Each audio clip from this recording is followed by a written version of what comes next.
Hola amigos. Ahora sí traigo historias de terror, y lamento el pequeño inconveniente que tuvimos en el último vídeo, pero Jeffrey no pudo tener relaciones con Tyles Hembra y el normal vino y se lo llevó. En fin, ahora sí. Comencemos. Muajajajajajajaja. Una historia de terror. Quiero contaros una cosa que sucedió en mi pueblo. Esta historia es verdad, al menos eso dicen, pero a mí me puso los pelos de punta al escucharla. Todo empezó hace muchos años, en mi pueblo, que por aquel entonces solo era un pueblito más de los muchos perdidos entre las montañas de Asturias. Mi pueblo, como ya he dicho, era pequeñito, apenas tenía una pequeña plaza con iglesia, un parque, una pequeña cárcel y una escuela, con todas las casas apiñadas alrededor. Pero aún así estaba muy orgulloso de su escuela, era una de las mejores de toda la cuenca, pues era bastante grande y estaba al alcance de todas las familias, aunque los profesores escaseaban. Pero un buen día, un día de clase, un grupo de alumnos estaban haciendo manualidades con su profesora. Tendrían apenas 8 o 9 años, y se lo pasaban en grande con el barro y las pinturas. La profesora, una joven muy guapa y que había empezado hacía apenas un mes, puso la radio para oír el parte del tiempo, pues la clase se iba el día siguiente al monte de excursión.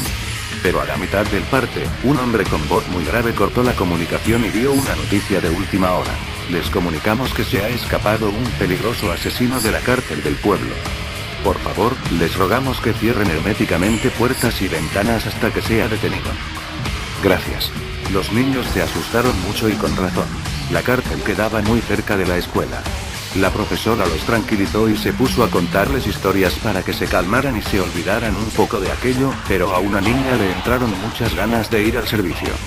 La profe, con la poca experiencia que tenía y después de lo que habían dicho en la radio, no sabía si dejar a la niña ir, pero esta insistía tanto que al final la dejó.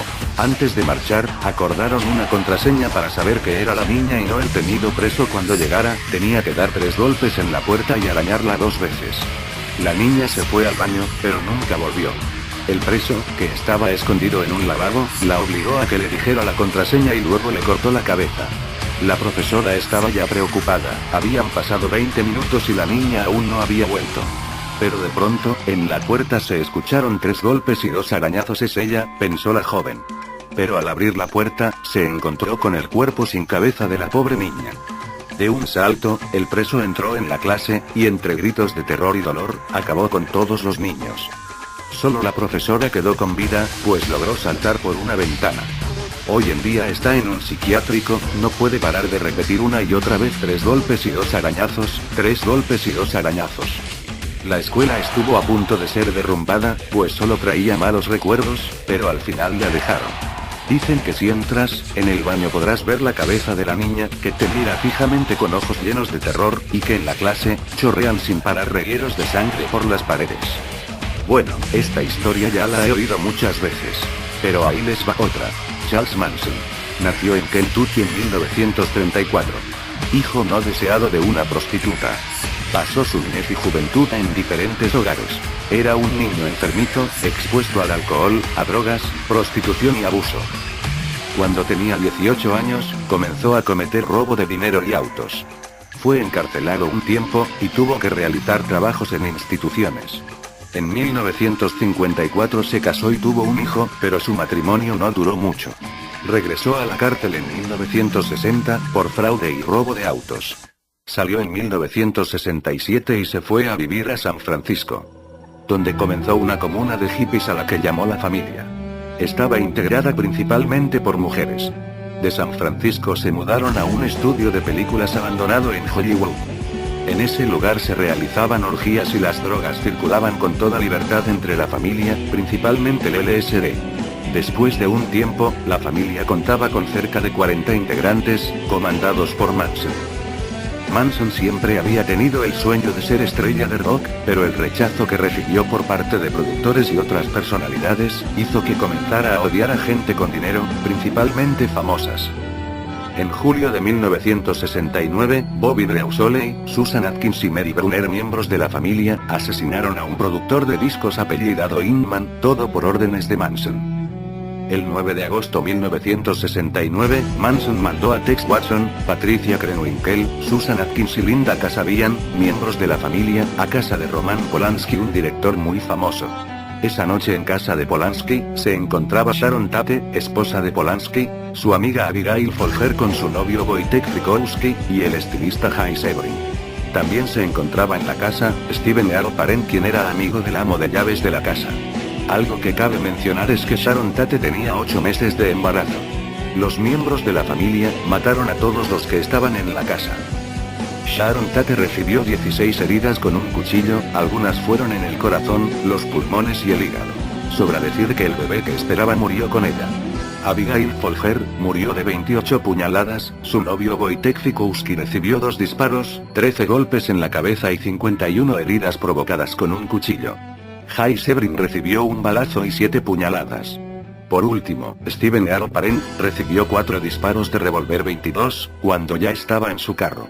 Como último detalle, los miembros de la familia escribieron la palabra Pete, con sangre de las víctimas, en una puerta.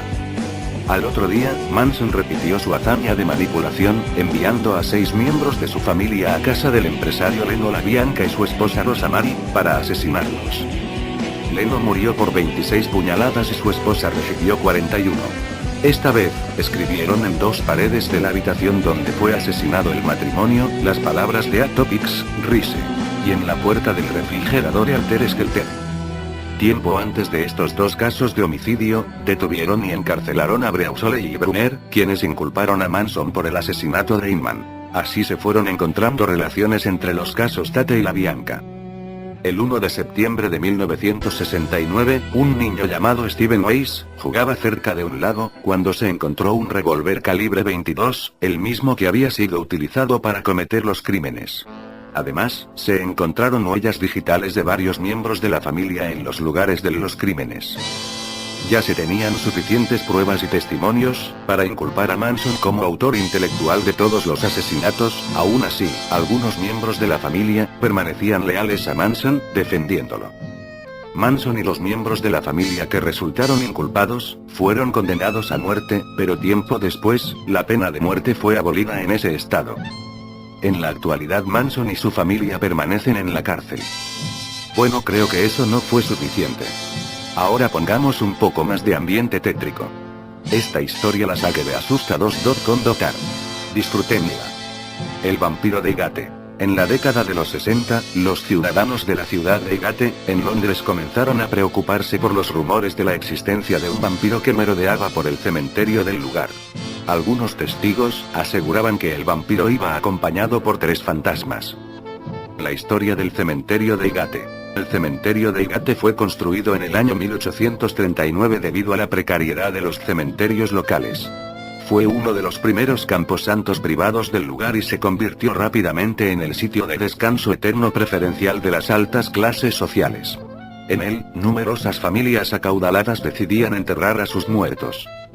Cuando habían pasado 15 años de su creación, tuvieron que ampliarlo ya que había quedado pequeño. Fue así como nació el ala este de Highgate. Durante el siglo XX, este lugar cayó prácticamente en el olvido. Pero a partir del año 1962, comenzaron los rumores de la aparición del vampiro del cementerio, el cazavampiros Sean Manchester. En el año 1970 el cazador de vampiros Sean Manchester organizó una cacería para capturar el supuesto espectro de las tinieblas y poco se supo en ese momento de lo que ocurrió en los confines de ese cementerio por aquellos años. Recién en el año 1985, Manchester mantuvo una entrevista con Jean-Paul Bourre en la que relató el desenlace de los acontecimientos de aquel invierno de 1970. Según sus propias palabras, había ejecutado a 30 vampiros que vagaban por un cementerio a kilómetros de Londres, clavándoles una estaca en el corazón y posteriormente cortándoles sus cabezas y quemando sus cuerpos. Ese mismo año, Sean Manchester se puso en contacto con Elizabeth O'Greely y le dijo que su supuesta anemia eran claros indicios de que había sido contaminada por el vampiro de Highgate, así que decidió acudir con ella al cementerio de Highgate, intentando localizar la tumba en la que se ocultaba el no muerto. Se detuvieron enfrente de una tumba en la que había varios ataúdes y en uno de ellos el cuerpo del supuesto vampiro. Manchester, armado de estacas, crucifijos, velas y agua bendita, como si de un Dr. Van Helsing moderno se tratase, procedió a exorcizar a la bestia. Una vez muerta la criatura, decidieron sepultar a la criatura en su misma tumba y colocarle una pared de concreto en la entrada. Ahora, para los fanáticos de los Doors o de Doors les dejo esta misteriosa historia. Fotografía del fantasma de Jim Morrison. Recientemente un grupo de investigadores ha afirmado que la polémica fotografía tomada por el historiador de rock Brett Meisner en la tumba Jim Morrison, en la que aparece el supuesto fantasma del líder de la banda de Doors, es realmente auténtica. Jim Morrison murió hace más de 4 décadas y la fotografía fue tomada por el historiador Brett Meisner en el año 1997.